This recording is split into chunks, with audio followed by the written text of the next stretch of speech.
शुभोदय बच्चों। कल का क्लास आपको समझ में आ गया ना बच्चों? ओके, तो लेखक कहाँ जाने वाला था? लेखक पन्ना गए और पन्ना से कहाँ जाने वाला था? जबलपुर पहुंचना था। और कितने लोग मिलकर बस की यात्रा की बच्चों? 5 मित्र। 5 मित्र मिलकर बस की यात्रा की। तो लेखक को उस बस को देखने के बाद उसके मन में क्या आ गया माँ? लेखक को उस बस को देखने के बाद एक बूढ़ा व्यक्ति उसके मन में याद आ गया। मतलब बूढ़ा व्यक्ति काम के लिए किस तरह तैयार नहीं रहता और बस भी ठीक तरह से काम करने के लिए तैयार नहीं है ना? तो लेखक को उस बस में चढ़ना बहुत भय लगा, क्योंकि बस की अवस्था बहुत दुर्भर थी और बस में जाते तो उनके प्राण कैसा होता उसके बारे में वो सोचने लगा। चढ़ना है या उतरना है ऐसा सोचते समय तो बस के एक हिस्सेदार ने उसको ऊपर चढ़ने के लिए आज्ञा दी। ओके, तो लेखक डर कर ही बस पर चढ़ा था और यात्रा कर रहा था। यात्रा करते समय उनके मन में किस प्रकार की भावनाएं आई हैं, तो बस के साथ उनके मन में किस घटना की याद आई है, एक बार आज हम देखेंगे बच्चों। सी द फर्स्ट पैराग्राफ माँ, इन 15th page see the first paragraph. देखिए, बस सचमुच चल पड़ी और हमें लगा कि यह गांधी जी के असहयोग सविनय अवज्ञा आंदोलन के वक्त अवश्य जवान रही होगी। इसका मतलब क्या है? बस तो चल रहा था तो उस समय लेखक को लगा कि गांधी जी के असहयोग आंदोलन की बात याद आई। क्यों याद आई? असहयोग आंदोलन गांधी जी चलाते समय कोई भी उनको साथ नहीं दिया। तब गांधी जी उनको ट्रेनिंग देकर, अच्छी तरह समझाकर, उनसे होने वाले लाभ नष्टों के बताकर, उनके मन में भेदभाव को दूर कर उनको असहयोग आंदोलन में भाग लेने के लिए प्रयत्न किया। तब एक के बाद एक धीरे धीरे उस आंदोलन में गांधी जी को साथ दे रहे थे। उसी प्रकार बस भी पहले कोई भी हिस्सा किसी दूसरे हिस्से से मिलकर काम नहीं कर रहा था। सीटें पूरी तरह से कैसी हैं? बहुत दुर्भर अवस्था में है। और सबसे पहले बस के हर हिस्सा एक दूसरे से मिलकर काम नहीं कर रहा था। ठीक असहयोग आंदोलन में गांधी जी के जो लोग साथ नहीं दिया उस तरह बस चल रहा था। बाद में देखिए बच्चों, उसे ट्रेनिंग मिल चुकी थी, हिस्सा दूसरे से असहयोग कर रहा था। मतलब एक दूसरे का हिस्सा मीन्स भाग बच्चों, एक दूसरे का भाग दूसरों से असहयोग कर रहा था। असहयोग मीन्स नॉन कोऑपरेशन। पूरी बस सविनय अवज्ञा आंदोलन के दौर से गुजर रही थी। ओके, तो असहयोग आंदोलन में पूरे लोग किस प्रकार कुछ समय के बाद साथ दिया है, वैसा बस भी असहयोग आंदोलन की तरह चल रहा था। पूरी बस सविनय अवज्ञा आंदोलन के दौर से गुजर रहा था। सीट का बॉडी से असहयोग चल रहा था। कभी लगता सीट बॉडी को छोड़कर आगे निकल गई है, कभी लगता है कि सीट को छोड़कर बॉडी आगे भागी जा रही है। तो लेखक को सीट में बैठने के बाद ऐसा लगा कि बस चलते समय सीट का बॉडी चल रहा है या बॉडी सीट को लेकर जा रहा है, वैसा संदेह आ गया। समझ गए बच्चों? इसका मतलब क्या है? लेखक को ऐसा लगा कि जब गांधी जी असहयोग आंदोलन चलाते समय अंग्रेजों के द्वारा कितनी बाधाओं को सामना करना पड़ा, वैसा बस हमें ले जाते समय वैसा परेशान हो रहा था, ऐसा दिखाई पड़ा। और एक विषय क्या है? नमक सत्याग्रह। आप सबको अच्छी तरह मालूम है, साल्ट मूवमेंट चलाते समय अंग्रेजों ने टैक्स लगा दिया, लेकिन गांधी जी ने टैक्स लगाने के कारण विरोध किया। उस समय भारतीयों में भेदभाव बहुत अधिक थी। हम हिंदू है, हम मुसलमान है, ऐसे हमारा धर्म अच्छा है, आपका धर्म अच्छा नहीं है, वैसा भेदभाव थी।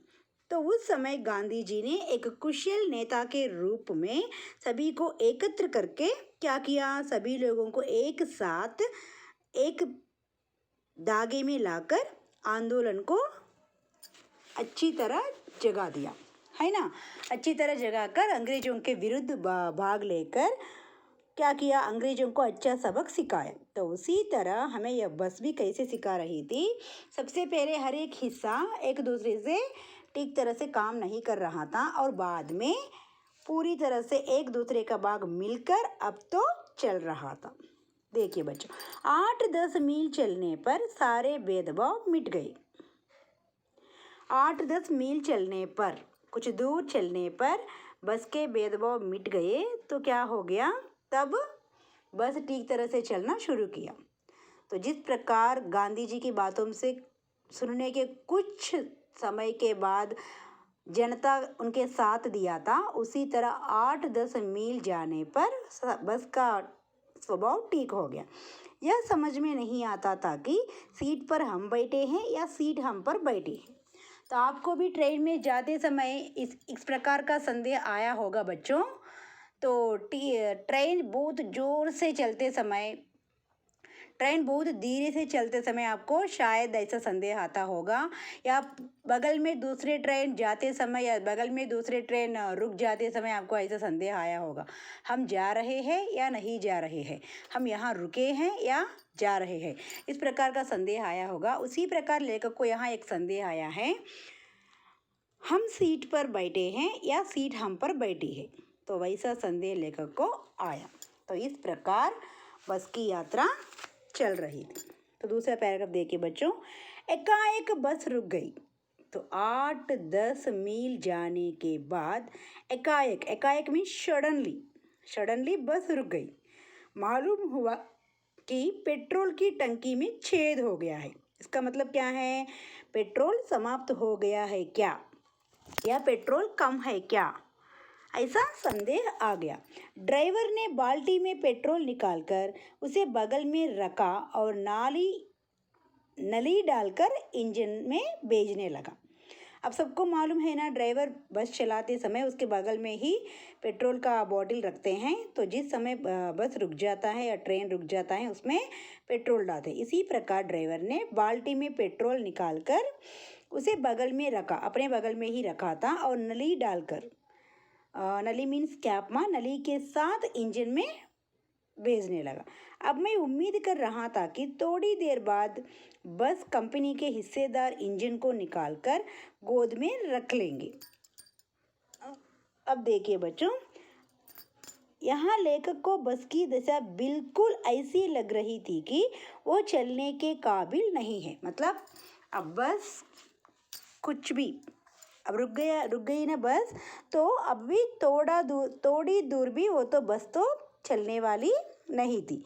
अब उसे चलाना या उस पर यात्रियों को ढोना उस पर अत्याचार करना ही है, उसको रोकना अत्याचार करना ही है। तभी तो उनके मन में यह भाव आया कि अब बस कंपनी का हिस्सेदार बस के इंजन को गोद में रखकर नली से पेट्रोल पिलाएगा। ओके, तो अब हिस्सेदार क्या करता है, उसे नली से, नली मीन्स एक पाइप होता है ना, तो उस पाइप से उसको पेट्रोल पिलाएगा। लाइक यहाँ एक उदाहरण दिया बच्चों, देखिए कैसे यहाँ इंजन में पेट्रोल को निकाल दिया है। देखिए, थोड़ी देर बाद बस कंपनी के हिस्सेदार इंजन को निकालकर गोदी में रख लेंगे, उसे नली से पेट्रोल पिलाएंगे, जैसे माँ बच्चे के मुंह में दूध की शीशी लगाती है। तो बच्चे रात में रोते तो माँ क्या करती है, दूध की शीशी माने क्या है, बॉटल। तो जिस प्रकार बॉटल उसके मुंह पर डालती हैं, उसी प्रकार बस के हिस्सेदार ने क्या किया, इंजन में पेट्रोल के नली को लगा दिया। तो माँ के बच्चे मुंह में दूध की शीशी को लगाकर कैसे पीते हैं, वैसा यहाँ क्या हो गया, हिस्सेदार ने नली के पेट्रोल से उसको पिला दिया है। तो ऐसा लेखक को समझ में आ गया। अब देखिए, बस की रफ्तार 15-20 मील हो गई। तो 8-10 से कहाँ तक आ गई, 15-20 मील तक आ चुकी थी। मुझे उसके किसी हिस्से पर भरोसा नहीं था। तो लेखक को बहुत संदेह आ रहा था, उसके किसी हिस्से पर मुझे भरोसा नहीं था। मतलब इंजन से, सीट से, बॉडी से, उनके हर भाग से, किसी भाग से भी लेखक को उस पर विश्वास नहीं था। यदि ब्रेक फेल हो सकता है, स्टीयरिंग टूट सकता है, प्रकृति के दृश्य उसे बहुत लुभावने थे। तो यहाँ देखिए बच्चों, लेखक बस पर बैठकर बाहर की प्रकृति की ओर देख रहा था। तब उसे इस बस की सारी संघटनाएं प्रकृति के साथ तुलना करते हुए वो बहुत डर रहा था। कैसे डर रहा था? वो क्या सोच रहा था? अगर ब्रेक फेल हो सकता है, स्टीयरिंग टूट सकता है, तो क्या होगा? तो क्या होगा यहाँ देखिए बच्चों, लेखक को अभी भी एक बात याद आ रहा था कि अगर स्टीयरिंग छूट जाते तो, अगर स्टीयरिंग टूट सकते तो, अगर ब्रेक फेल हो जाते तो क्या होता। प्रकृति के दृश्य उसे बहुत लुभावने हैं। लुभावना मीन्स मन को भाने वाला। तो उस समय लेखक बाहर की ओर देख रहा था। बाहर की ओर देखकर क्या कर रहा था? उसके साथ तुलना कर रहा था। क्या तुलना कर रहा था? बाहर उसे कई तरह के हरे भरे पेड़ दिखाई पड़ रहे थे, पक्षी उस पर बैठे हुए थे। मैं हर पेड़ को अपना दुश्मन समझ रहा था। क्यों दुश्मन समझ रहा था? लेखक के मन में एक संदेह आया ना बच्चों, अगर ब्रेक टूट जाते तो, अगर स्टीयरिंग टूट जाते तो, ब्रेक फेल हो जाते तो क्या होता? किसी पेड़ के पास जाकर टकराएगा। तो इस प्रकार बाहर के हर दृश्य, हर पेड़ उसको दुश्मन जैसा समझ रहा था, लग रहा था। क्यों ऐसा लग रहा था? हर पेड़ को दुश्मन मान रहा था। अगर ब्रेक फेल हो जाकर, स्टीयरिंग टूट हो जाकर किसी पेड़ से टकराए तो हमारे प्राण क्या हो जाएगा। तो इस प्रकार का संदेह उसको आ रहा था, इसलिए वो बस के किसी भी भाग पर विश्वास नहीं कर रहा था।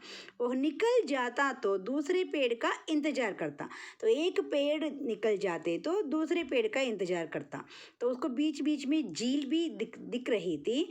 तो झील दिखती तो सोचता है कि इसमें बस गोता लगा जाएगा, इसमें बस गोता लगा जाएगा। गोता मीन्स डुबकियाँ। अगर इस झील में बस डुबकियाँ लगाती तो हमारी स्थिति कैसी होती है। तो इस प्रकार बस में बैठकर उनको कई तरह तरह के विचार उनके मन में आ रहे थे। समझ में आ गया बच्चों? तो फिर एक बार देखिए बच्चों, बस एक 8-10 मील के बाद कहाँ तक पहुँच गया बच्चों?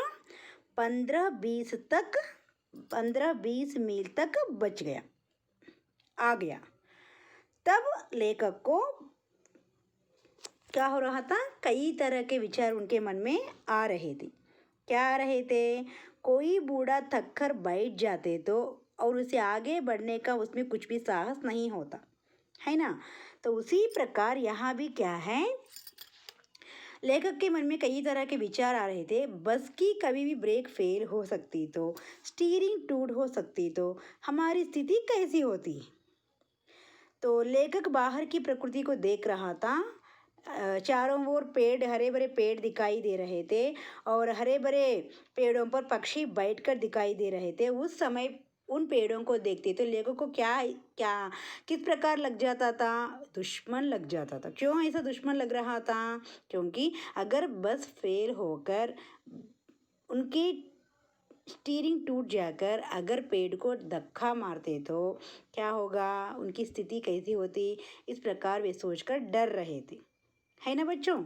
तो इस प्रकार कुछ दूर जाने के बाद उसको झील दिखाई पड़ी और झील को भी उसने उसी तरह सोचा था, अगर बस झील में डुबकी लगाते तो क्या होगा। इस प्रकार उसके मन में कई तरह के विचार आ रहे थे। तो एकाएक फिर बस रुकी। तो ऐसा विचार करते समय, डरते समय, लेखक डरते समय फिर एक बार बस रुकी थी। ड्राइवर ने तरह तरह की तरकीबें की पर वो चलती नहीं। तरकीबें माने योजनाएं। तो तरह तरह की योजनाएं करने पर भी वो बस नहीं चली। सभी ने अवज्ञा आंदोलन शुरू हो गया था। इसका मतलब क्या है? एक बाग दूसरे बाग से साथ नहीं दे रहा था। कंपनी के हिस्सेदार कह रहे थे, बस तो फर्स्ट क्लास है जी, यह तो इत्तेफाक की बात है। तो उस समय हमें धैर्य देने के लिए कंपनी के हिस्सेदार हमें कह रहे थे, बस तो फर्स्ट क्लास हैं, दूसरे बस से भी ये तो बहुत फर्स्ट क्लास है, लेकिन आप अब तो कुछ ना कुछ बिगड़ा हुआ ऐसा कह रहा था। तो उस समय लेखक के मन में फिर एक बार विचार आ गया। बच्चों देखिए, क्षीण चांदनी में वृक्षों की छाया के नीचे वह बस बड़ी दयनीय लग रही थी। क्षीण चांदनी मीन्स आधा पड़ा हुआ चांद को देखते तो उस चांदनी में वृक्षों की छाया के नीचे वह बस बड़ी दयनीय लग रही थी। पहले ही आपको मैं बस दिखा दिया, बस की हालत आपको मालूम है। तो उस बस को उस चांदनी, रात के समय उस चांदनी में वृक्षों की छाया में देखते तो बस की दशा बहुत दयनीय लग रही थी। लगता जैसे कोई वृद्धा थक कर बैठ गई हो। तो उस बस को उस समय देखते तो ऐसा लग रहा था कि कोई भी बूढ़ा थक कर बैठ गई हो। तो बूढ़ा थक जाते तो उसे हमें बाहर या कुछ देर हम नहीं ले सकते। तो उसी प्रकार यह बस थक कर यहाँ बैठ गई हो। हमें ग्लानि हो रही थी कि बेचारी पर लदकर हम चले आ रहे हैं। तो उस दशा को देखते हमें शर्म आ रहा था कि हम उस पर लदकर क्यों चले आ रहे हैं। अगर इसका प्राणांत हो गया तो इस बियाबान में हमें इसकी अंत्येष्टि करनी पड़ेगी। अगर इसका कुछ भी बिगड़ जाते तो इसका कुछ कार्य भी नहीं करते तो हमें अंत में क्या करना है, अंत्येष्टि माने क्या है, उसका श्राद्ध कर्म करना पड़ेगा, मतलब उस बस को वहाँ ही छोड़ना पड़ेगा। तो इस तरह बस यात्रा करते समय लेखक के मन में तरह तरह के विचार आए थे।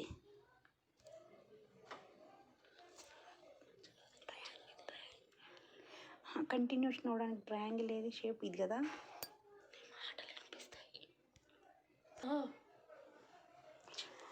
अब देखिए बच्चों, उसमें कुछ शब्दार्थ आ गए ना। देखिए, अवज्ञा मीन्स ना मानना, मतलब किसी की बात ना सुनना। बॉडी मीन्स ढांचा मीन्स बस का टोटल बॉडी। नली पाइप। शीशी मीन्स बोतल। लुभावना मन भावन। गोता शब्द का अर्थ है डुबकी। तरकीबें योजनाएं। इत्तफाक संयोग। ग्लानि अपने आप पर शर्म महसूस होना। बियाबान सुनसान। अंत्योष्टि अंतिम क्रियाकर्म। अगर बस नहीं चलते तो उसको वहाँ ही छोड़ना पड़ेगा, मतलब अंतिम क्रियाकर्म, मतलब कोई भी व्यक्ति मर जाते तो हम जिस प्रकार उसका क्रियाकर्म करते, कर्म श्राद्ध कर्म करते हैं, अगर वो बस टूट जाते तो वो कार्य नहीं करते तो अंत्योष्टि करनी पड़ेगी। अंत्योष्टि मीन्स उसे वहाँ ही छोड़ना पड़ेगा और उसको छोड़कर और दूसरी किसी वाहन से यात्रा करनी पड़ेगी। तो इस प्रकार अंत्योष्टि यहाँ का प्रयोग किया गया। तो बच्चों यहाँ कुछ उपसर्ग आए हैं। देखिए, उपसर्ग माने आपको मालूम है ना, शब्द के पहले आकर उस शब्द के पूरे अर्थ बदला देता है, उसे उपसर्ग कहते हैं। यहाँ कुछ उपसर्ग शब्द देखिए बच्चों। असहयोग, असहयोग में उपसर्ग है आ। अब पूरा अर्थ देखिए बच्चों। सहयोग मीन्स कोऑपरेशन। सहयोग के पहले आ जोड़ने के कारण असहयोग बन गया। असहयोग मीन्स नॉन कोऑपरेशन। तो सहयोग के साथ आ जुड़ने से क्या हो गया, पूरा अर्थ बदलकर असहयोग बन गया।